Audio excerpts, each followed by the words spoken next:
Hi guys! Welcome back to my YouTube channel! This video ay magbi-business series muna tayo sa araw na to.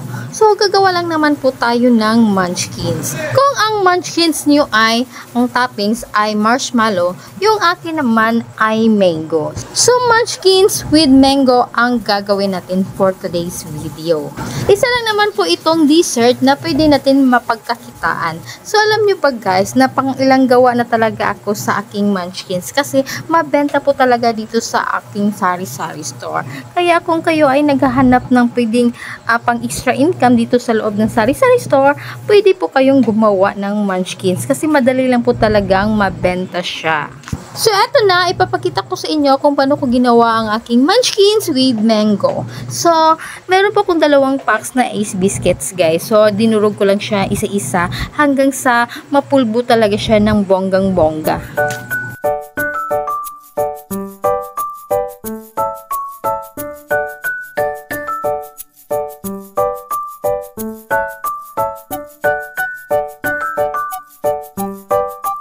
Idagdag nyo na rin po ito sa collection nyo po sa inyong dessert. Kasi maganda po talaga itong panghimagas. At alam nyo ba guys, na maganda rin itong pangdagdag handa, lalo na kung may mga okasyon guys.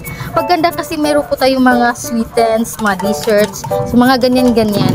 Sa dalawang pack na Ace biscuits guys, ay naglagay lang nga pala ako dito ng isang latang condensed milk na ang sukat nito ay 390 ml. So ngayon guys, haluin po natin ng maigi para naman sa ganon ay mahikalat po natin ang ating condensed milk na ating nilagay. At pagkatapos na po natin mahalo guys, isunod na po natin yung kalahating latang evaporated milk. Bali, ang sukat ng lata na ginamit ko guys ay 360 ml. So, kalahati lang po talaga ang nilagay ko guys. At pagkatapos po na maibuhos mo ang kalahating latang evaporated milk, haluin mo na ng maigi at pagkatapos gamitan nyo na po ng gloves para po kamayin po natin ng mabuti. Para naman sa ganun guys ay makuha po talaga natin yung tamang texture ng ating munchkins. So, meron po akong dalawang mangga guys. Kung meron po kayong isang mangga na malaki ay goods na yun. Pang toppings lang naman po sa ating munchkins. Kaya piliin nyo yung magandang klaseng mangga, yung fresh at kakahinog lang niya. Kasi maganda pong pang toppings pag ganyan po ang klaseng mangga. Gumamit nga pala ako ng desiccated coconut. Ito lang naman po ang ipang-coat ko sa aking munchkins.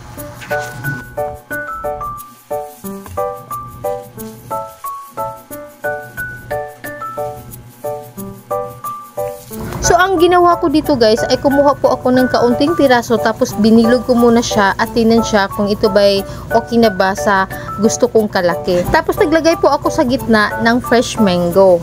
So, bali tansya method lang po talaga ang ginawa ko dyan mga sisi ko.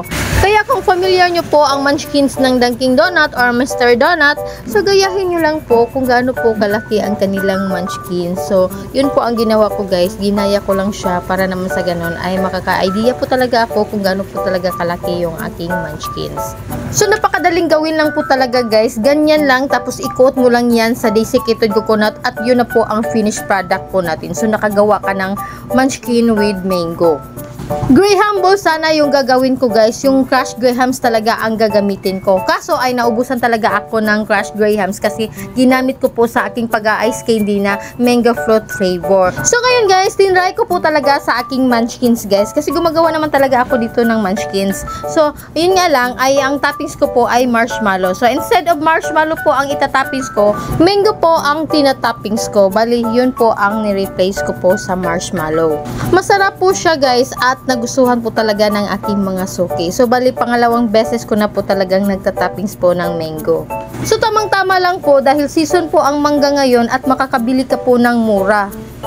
Sa mga nagsari-sari store dyan na naghahanap ng extra income, alam ko naman guys na hindi po talaga lahat ng oras ay busy. Bakit hindi nyo po ito gawin guys na napakasimple lang at nasa loob lang po talaga ng tindahan ang mga ingredients. Pwede lang po sa mangga dahil sa palengke po talaga bibilin yan yung mangga. Ang puhunan lang naman po sa ating munchkins with mango o kaya munchkins with marshmallow ay mura lang po talaga. So, dalawang pack ng Ace Biscuits, 114 pesos lang po dahil 57 po per pack. Isang latang condensed milk na ang sukat nito ay 390 ml. So, ang presyo nito guys ay 45 pesos. Tapos, yung evaporated milk guys, malaki yung ginagamit ko. Kalahati lang po ang nilagay ko sa mixture. So, pwede naman po kayong bumili na maliit na evaporated milk guys, yung 140 ml. So, yun na lang po ang gamitin nyo. Goods na po iyon.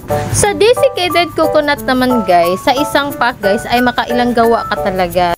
So, nagko-costing po ako sa desiccated coconut po ng 15 pesos. Tapos, yung mangga guys, kahit isa lang po guys, basta malaki lang, nasa mga 1/4 ata. So, mabibili mo siya sa halagang 20 or 30 pesos. So, ang total costing po ng ating munchkins with mango ay 214 pesos only. So, ngayon guys, nakagawa po ako ng 63 pieces na munchkin. So, mga ngalahati po talaga ang kikitain ko dito guys. Kasi 7 pesos po ang benta ko nito. So, mabebenta ko po siya lahat guys sa halagang 441 pesos. So, samantalang ang puhunan ko nito guys ay 214 pesos. O, diba? Nangangalahati talaga ako guys. So, kikita po ako ng 227 pesos. Pero, hindi naman po magiging intact po talaga ng 227 pesos guys. Kasi may mga suki po talaga ako na mag-o-offer po ako ng 3.20 para naman sa ganun ay madali ko talagang maubos yung aking munchkins. Yun po ang ginawa kong diskarte guys para madali ko talaga siyang maubos. At hindi lang yan guys, isi-sell stock ko talaga yan kasi ayaw ko talagang magtagal po yung aking munchkins guys. Kasi gusto ko maubos kaagad. Para pag maubos guys, gawa na naman po ako ng panibagong paninda. Sa tindahan ko guys, pag magtinda talaga ako ng pang-merienda, ay hindi ko talaga inuulit-ulit yan. Ina-alternate ko talaga yan. Kasi gusto ko yung ma-excite ko talaga yung aking mga suki kung ano na naman po ang i-offer kong paninda sa kanila. Yung iba nga guys ay naaliw talaga sa akin. Magaling daw akong mag-sell stock at madali ko daw sila sa pagbili ng aking mga produkto. Yung iba nga guys ay bumalik talaga sila at maghanap para bumili.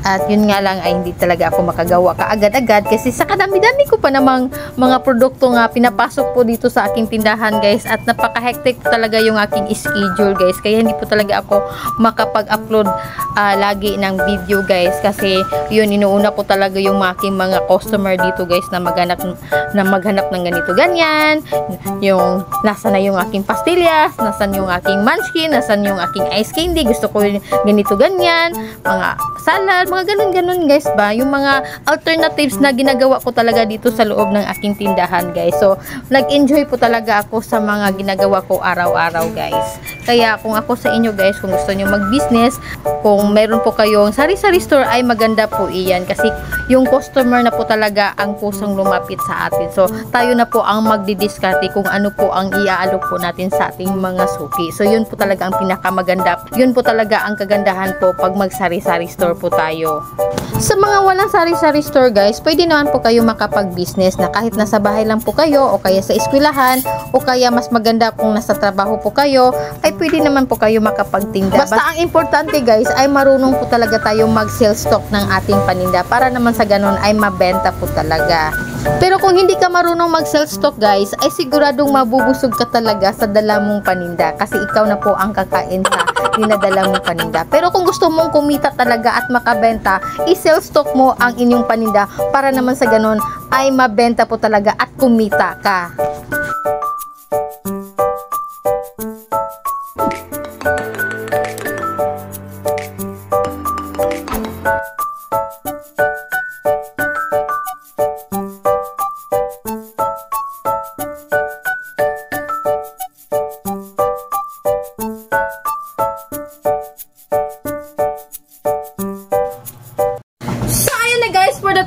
Na po tayo sa aking munchkin na may mangga. O, diba? Perfect. So, taran! So, eto na po ang natira sa aking munchkin, guys. So, diba? Muntik na talaga akong hindi matirhan. O, diba?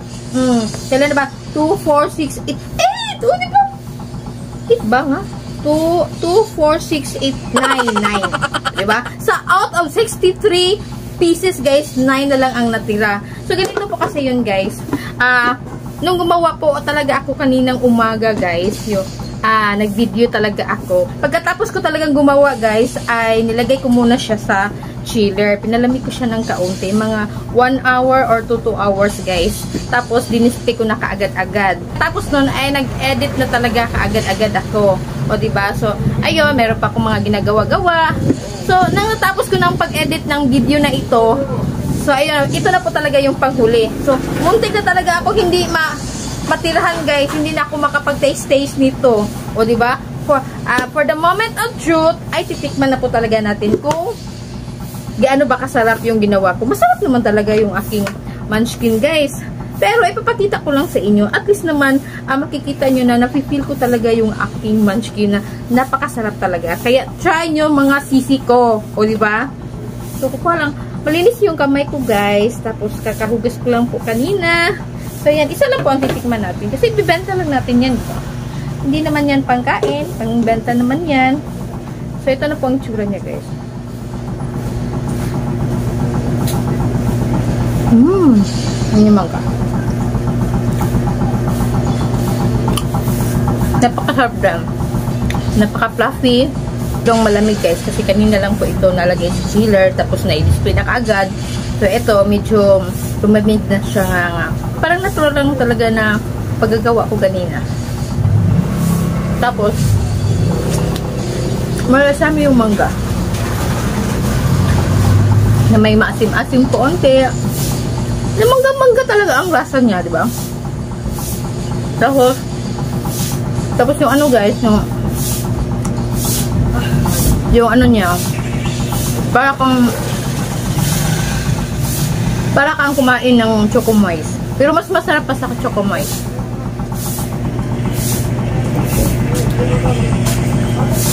So ayun guys, natikman na po natin yung aking munchkin.